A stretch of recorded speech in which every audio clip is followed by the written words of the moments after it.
الله أكبر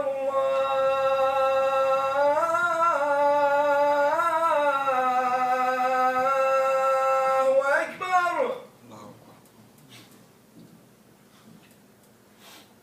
أشهد أن لا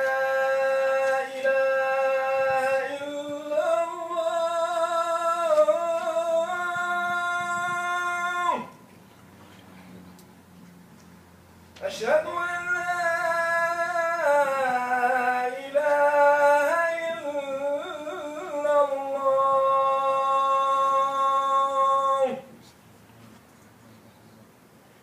أشهد أن محمدا رسول الله.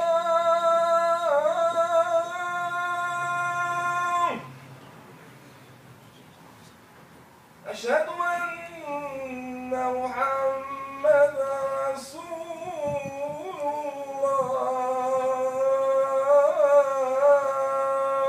الله. حي على الصلاة.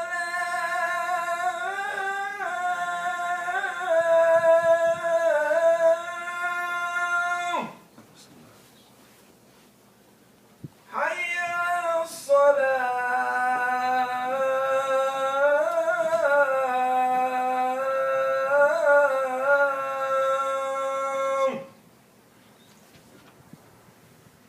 حي على الفلاح.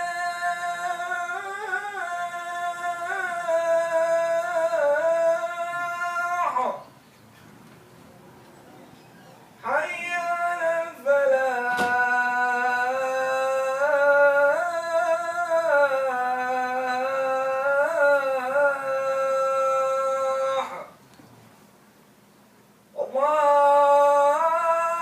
الله أكبر الله أكبر. لا إله إلا الله. سيدنا محمد رسول الله صلى الله عليه وسلم.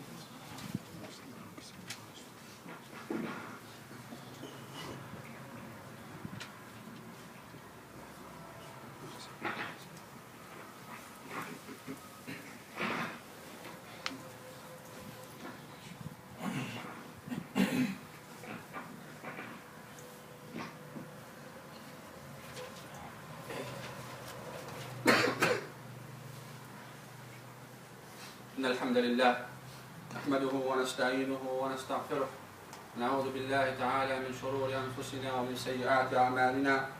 من يهده الله تعالى فلا مضل له ومن يضلل فلا هادي له.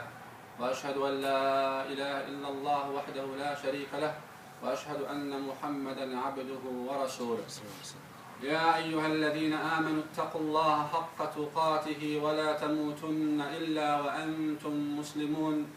يا أيها الناس اتقوا ربكم الذي خلقكم من نفس واحدة وخلق منها زوجها وبث منهما رجالا كثيرا ونساء واتقوا الله الذي تساءلون به والأرحام إن الله كان عليكم رقيبا. يا أيها الذين آمنوا اتقوا الله وقولوا قولا سديدا يصلح لكم أعمالكم ويغفر لكم ذنوبكم ومن يطع الله ورسوله فقد فاز فوزا عظيما. أما بعد فإن أصدق الحديث كتاب الله تعالى وخير الهدي هدي محمد صلى الله عليه وعلى آله وصحبه وسلم وشر الأمور محدثاتها وكل محدثة بدعة وكل بدعة ضلالة وكل ضلالة في النار. أجارنا الله وإياكم من النار. يقول الله تعالى في كتابه الكريم: أعوذ بالله من الشيطان الرجيم. شهر رمضان الذي أنزل فيه القرآن هدى للناس. Allah subhanahu wa ta'ala states in the Quran that the month of Ramadan, that's when the Quran has been sent to the Prophet sallallahu alayhi wa sallam. Why? As a guidance to mankind. As a guidance to mankind. Allah subhanahu wa ta'ala says in the Quran, إِنَّ هَذَا الْقُرْآنَ يَهْدِي لِلَّتِي هِيَ أَقْوَمُ وَأَنزَلْنَا مَا فِي الْقُرْآنِ مَا هُوَ شِفَاءٌ وَرَحْمَةٌ Allah subhanahu wa ta'ala states in the Quran, Inna hadha al-Quran, this Quran, my book, guides the people to do good. Guides the people to do the good. Allah subhanahu wa ta'ala also states in the Quran, ألف لام ميم ذلك الكتاب لا ريب فيه هدى للمتقين. Allah subhanahu wa ta'ala says in Surah Al-Baqarah, ألف لام ميم, the book, ذلك الكتاب لا ريب فيه. There is no doubt in the book of Allah. Why? Because it's a guidance to the people. It's a guidance to the people.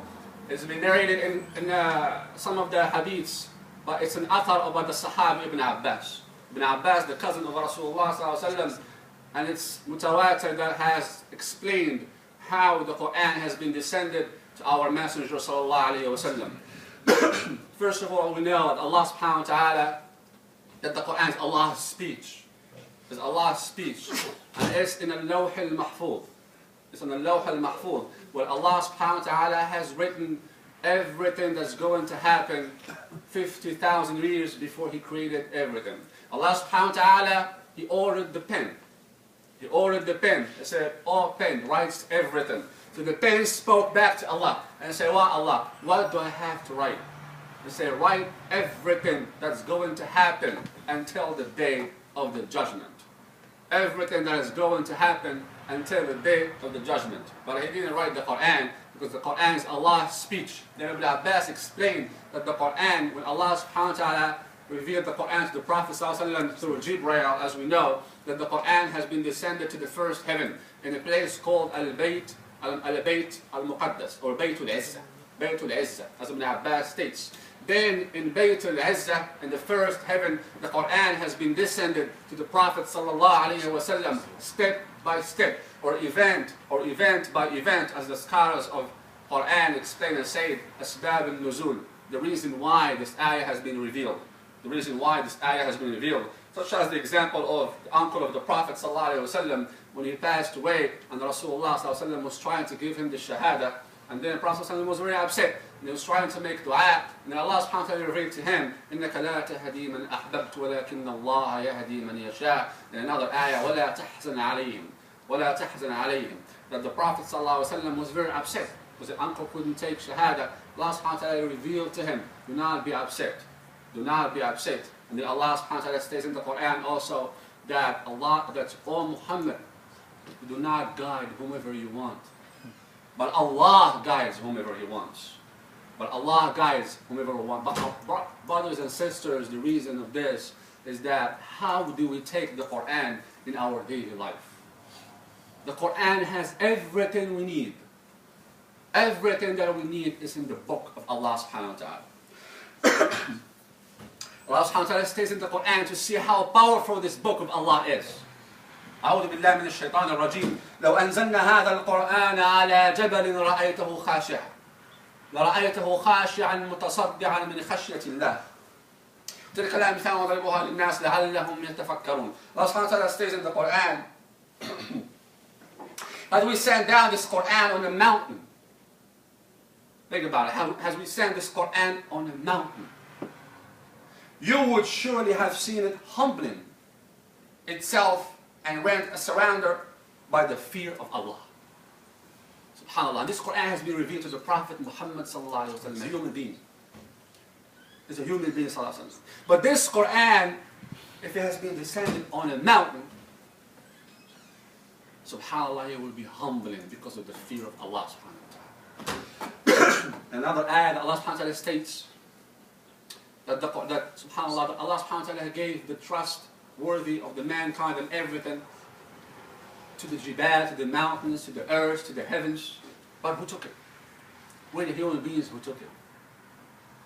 Allah gave another example in the Quran about the angels, about the malaika, when they wanted to prostrate to Adam alayhi salam.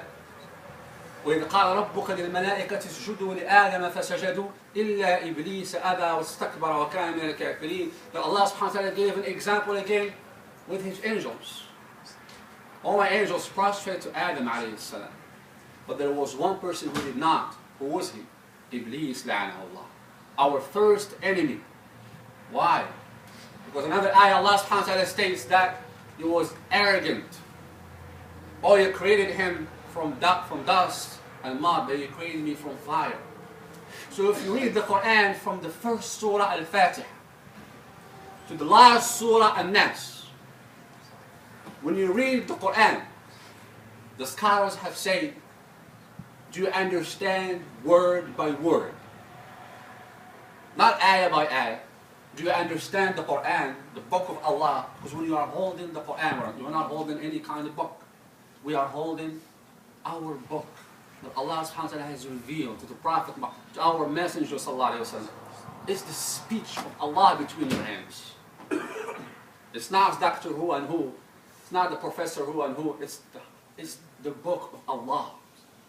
When you say Bismillahir Rahmanir Rahim, what does that mean? Does it just mean, oh, in the name of Allah? Yes, that's what it means. But what is the real meaning of it? Why Allah started with that? Bismillah, in the name of Allah. He didn't say the name of Muhammad. This is what I'm going to reveal to Muhammad. In the name of Allah. Allah subhanahu wa ta'ala is praising Himself. Just when you read Surah Al-Fatiha, you say, Alhamdulillahi Rabbil Alameen. Allah subhanahu wa ta'ala will say, Majjadani Abdi, or Hamidani Abdi. When you are praying, making salah, and you say, Alhamdulillahi Rabbil Alameen, Allah subhanahu wa ta'ala will respond to you and He will say, Hamidani Abdi, my servant has thanked me. Ar-Rahman Ar-Rahim. What is the meaning of Ar-Rahman Ar-Rahim? When you commit a sin, and you know that you commit a sin, you have that feeling inside your heart. And we all do. And we're humans and we are weak. You say there is a God. Or don't say God. There is Allah in my life. He's Ar-Rahman and He's Ar-Rahim. Which one is stronger? Ar-Rahman or Ar-Rahim? Yes, we know it's merciful. Ar-Rahman is more merciful than Ar-Rahim. Any person, any one of us can be Rahim. The father is Rahim towards his wife. The father is Rahim towards his children. The Muslim brother is Rahim to his Muslim brother sitting next to him.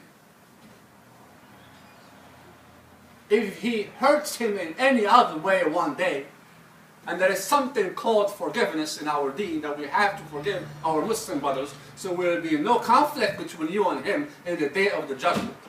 Because the Prophet Muhammad ﷺ says, if two brothers are in conflict, and they stop talking between each other, and they stop communicating between each other, that they will not enter the Jannah until they resolve that problem in front of Allah subhanahu wa ta'ala in the day of the judgment. We don't want that, do we?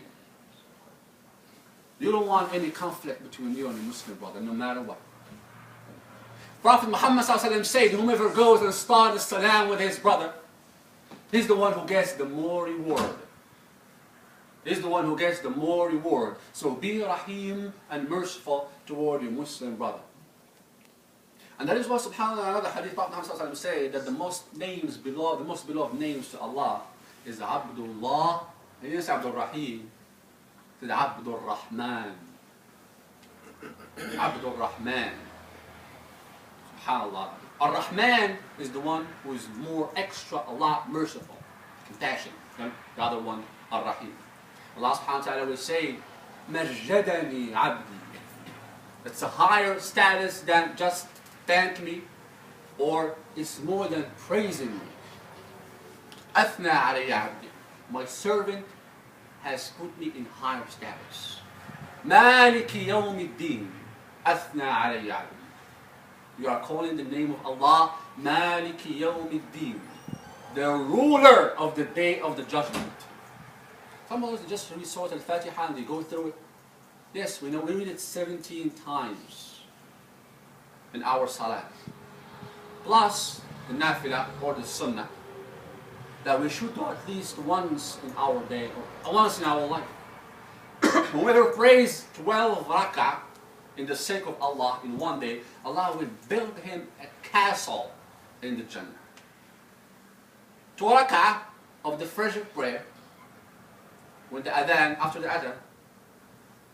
2 rak'ah or 4, can be both, before the dhuhr, or 2 after the dhuhr.